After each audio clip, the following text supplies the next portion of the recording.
The Battle of Shanghai, 1937, the first bloody battle of the Second Sino-Japanese War.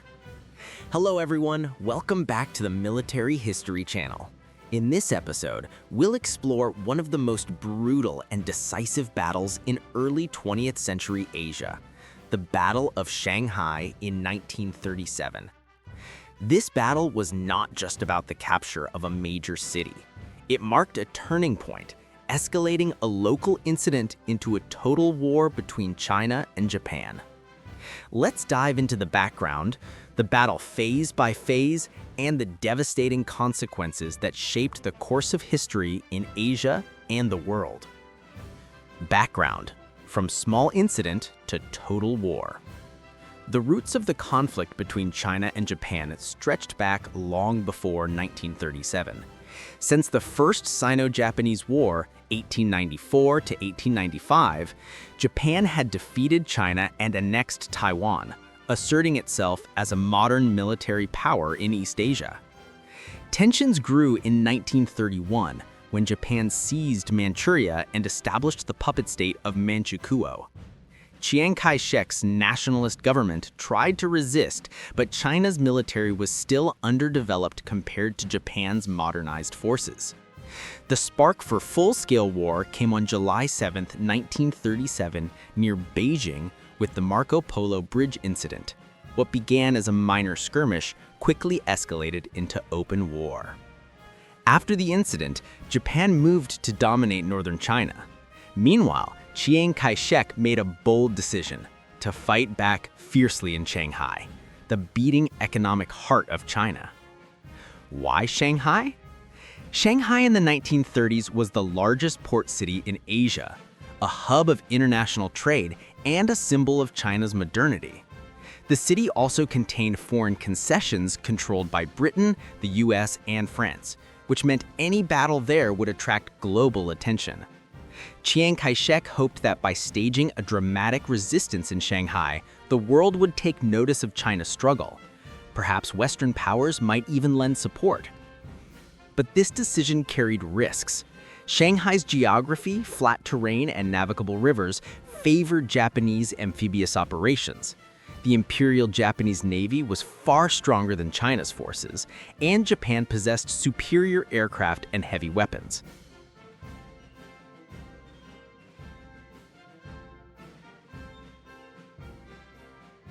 The course of the battle. The Battle of Shanghai raged for more than 3 months, from August 13th to November 26th, 1937. Historians generally divide it into 3 major phases. Phase 1. China strikes first, August 13th to 22nd, 1937. On August 13th, Chinese forces launched an offensive against the Japanese garrison inside Shanghai. Chiang Kai-shek deployed several of his best divisions, including the 87th and 88th Divisions, elite units trained and equipped with German assistance. The fighting quickly spread across the city. Urban combat was fierce. Multi-story buildings became fortresses. Streets turned into trenches, and hand-to-hand battles erupted house by house. At first, the Chinese nearly overwhelmed the Japanese positions, but the Imperial Japanese Navy soon intervened, bombarding the city from the Huangpu River. Reinforcements from the sea began pouring in, stabilizing Japan's defenses. Phase 2. Japan lands reinforcements, August 23rd to 26th, 1937. Realizing Shanghai couldn't be held with its small garrison, Japan launched a massive amphibious landing along the Jiangsu coast, north of Shanghai. Over 200 warships and transports carried tens of thousands of troops ashore. With naval gunfire and relentless airstrikes, Japan pressed into Chinese positions. The battle resembled World War I trench warfare. Heavy artillery bombardments, machine guns, infantry charges, and horrific casualties on both sides. One of the most famous episodes was the defense of the Sihang Warehouse in late October. A battalion of Chinese troops, later celebrated as the 800 Heroes, held the warehouse against repeated Japanese assaults. Their position stood right beside the international settlement, where thousands of foreigners could witness the fight.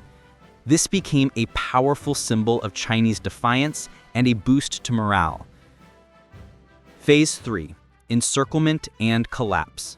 October 27th to November 26th, 1937. By late October, Japan escalated the campaign with broader amphibious landings at Baoshan and other coastal areas.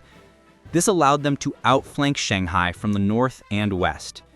The Chinese army, exhausted and suffering massive losses, tried desperately to hold their ground. But Japan's superior artillery, tanks, and aircraft gradually broke through their defenses. On November 26th, Chiang Kai-shek ordered a general retreat toward Nanjing, the nationalist capital. Shanghai had fallen.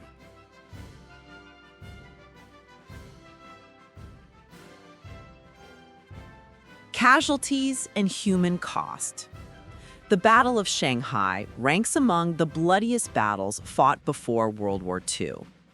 Chinese casualties, an estimated 250,000 to 300,000 soldiers killed, with tens of thousands more wounded. Japanese casualties, around 70,000 to 80,000 killed or wounded, far higher than Japan had anticipated. Civilian casualties, hundreds of thousands of Shanghai's civilians were killed, either by air raids, artillery bombardments, or executions. The physical destruction was staggering. Factories, neighborhoods, and landmarks were reduced to rubble. Hundreds of thousands fled the city as refugees. Military analysis. Although Japan captured Shanghai, its victory was far from easy. Several lessons emerged. 1. China's resistance surprised Japan. Tokyo expected China to collapse in weeks, but instead faced months of bitter resistance. 2. Japan paid a heavy price. The high death toll and logistical strain signaled that occupying China would not be quick or easy. 3.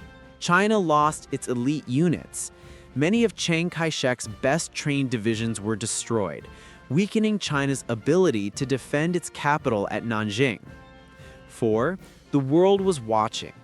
Because the fighting occurred near foreign concessions, international journalists reported the battle widely. China proved to the world it was resisting, not surrendering. Strategic impact and link to World War II. Many historians consider the Battle of Shanghai to be the first battle of World War II in Asia. The scale of the fighting, hundreds of thousands of troops, enormous casualties, and modern weaponry was on par with European warfare. The battle confirmed that the Sino-Japanese conflict was no longer a minor skirmish, but a full-scale war that would ultimately merge with the global conflict of World War II. For China, though defeated, the battle boosted national morale and international sympathy. For Japan, victory came at a cost, shattering the illusion of a quick conquest and foreshadowing a long, draining war. Conclusion. The Battle of Shanghai was both a tragedy and a symbol. In just 3 months, a vibrant cosmopolitan city was reduced to ruins and hundreds of thousands lost their lives. Though Japan ultimately prevailed, the ferocity of Chinese resistance proved that the war would not be won easily. The battle's aftermath led directly to the fall of Nanjing and one of the darkest chapters of the 20th century, the Nanjing Massacre. This history reminds us that war brings suffering above all, to soldiers and civilians alike. The Battle of Shanghai, with all its sacrifice, remains one of the most dramatic and harrowing episodes of modern warfare. If you enjoy deep dive content on military history in East Asia, don't forget to like, share, and subscribe. And let us know in the comments, which battle should we cover next?